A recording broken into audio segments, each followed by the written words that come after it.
तर मित्रांनो ॲक्च्युली झालं असं, आज होता मित्राचा बड्डे. मी बुक केला होता केक 12 वाजता आणि आता किती वाजता आहे बघा. केक आला आहे आत्ता किती वाजता, 3 वाजता.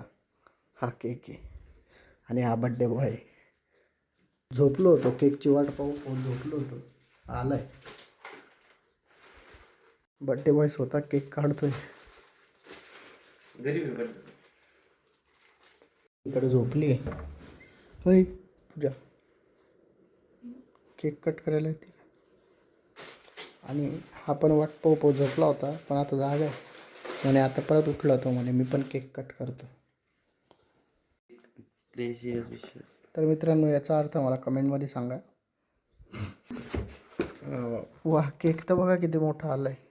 मागवला होता किती मोठा ना, आला केवढा केवढा. पण ठीक आहे, 3 जणांसाठी ओके ना. बाई पण लई छोटा दिला रे. मला वाटलं तो आपला 250 असा एवढा मोठा आहे. हा मला पावशेर बी नाही वाटत. 100 ग्रॅम पण वाटत. हां, नाडला त्यांनी. तर मित्रांनो रात्री लवकर केक ऑर्डर करत जा, नाही तर असे हाल होतं. बघा बाई, जसा पहिला बड्डे आणि हे झोपेतून उठलेलं भूत आहे. आणि बड्डे बॉय इकडनं मस्त कॅन्डल पेटवून आणतोय.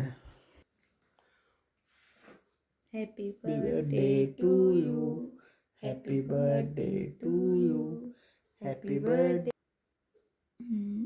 Birthday birthday. अरे मग ब्लॉग मध्ये काढणं पडेल ना, असं काय करा. करेंगे केक पार्टी. दारू सोडली त्यांनी. दारू सोडली आपण.